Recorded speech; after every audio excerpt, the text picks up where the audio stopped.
What's going on, Saints? It's Daryl Alder II. I just wanted to talk to you real quick and just remind you that God doesn't do things on accident. Everything that He does in our life is for a purpose. And perhaps He may have shown you some dreams in your life and some things that will take place, but it's been so long and you've been through so much, you're wondering, when are these things ever going to happen? Well, I want to tell you that even though you may be in a period in your life where you don't see anything taking place, it doesn't mean they won't happen, and it doesn't mean God has forgotten. Sometimes when God is quiet, it's because He's doing a lot of work behind the scenes that we don't know about. And in your due season, you will be elevated. So I encourage you to keep trusting God and doing what you're doing. Wherever He's placed you in the moment, bloom there. Bloom where you're planted. And when it's time for Him to move you to another area, He will. But at times, don't be afraid to call out to God and to cry out to Him and to ask Him what's going on. Sometimes He'll tell you, sometimes He won't. But just know that He hasn't forgotten. I think about Joseph in Genesis, how at the very beginning of the story, he's been shown dreams and visions of what God's going to do in his life. Talking about planets bowing down to him, his star, how the planets represented his brothers. The stars represented his brothers as well as his father, and they bowed down to his star. Yet, shortly after that, you see him confined in a well by his own brothers who were jealous of him, and then soon after being sold into slavery. And while in slavery in Egypt, he was very prosperous in what he was doing. God had favor over him, where he was very successful. Even as a slave, he was doing great things. He had that special glow, but yet he was in his master's house, Potiphar. Potiphar's wife liked Joseph. Every day she tried to sleep with Joseph. Joseph would turn her away.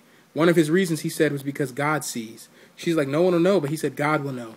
Finally, she got so angry that she lied on him. One day he ran away, but she got a hold of his cloak, that he ran away out of the house naked because she had taken a part of it, or his tunic. But as she had it and lied and said he tried to rape her, he got arrested and sent to prison for some years. During all of this, God was preparing Joseph. Even in those challenging times, God still was using Joseph, showing him dreams of other people, allowing him to interpret things. And shortly after all of this took place, Joseph was elevated to the second in command of Egypt, next to Pharaoh, who's the king. What I'm trying to tell you, and the point in saying all this, is that all those years when Joseph was dealing with all this difficulty, all this mess, first his brother sold him in slavery, then his woman lies on him, and he's in prison and all this, and he's in this time, during this period of time where it seems as though everybody's forgotten about Joseph. God was preparing Joseph to do a great thing. And that's what I want to say. God is preparing a lot of His saints, I'd say all of them, especially if you're in line with Him, to do some great things so that He can get glory. At the end of the story of Joseph, you see that there's a great famine throughout the entire earth, and all the food is stored in Egypt. Now this was happening, now let me slow back. The way this took place is that Pharaoh was having dreams and no one was able to interpret his dreams. Someone remembered Joseph, when he was in prison, how Joseph interpreted his dreams. So he told Pharaoh, then went and got Joseph out of prison. He interpreted Pharaoh's dreams and let him know that a famine was on the way and that they needed to save food. Therefore, Pharaoh got Joseph, put him in command, and they did this.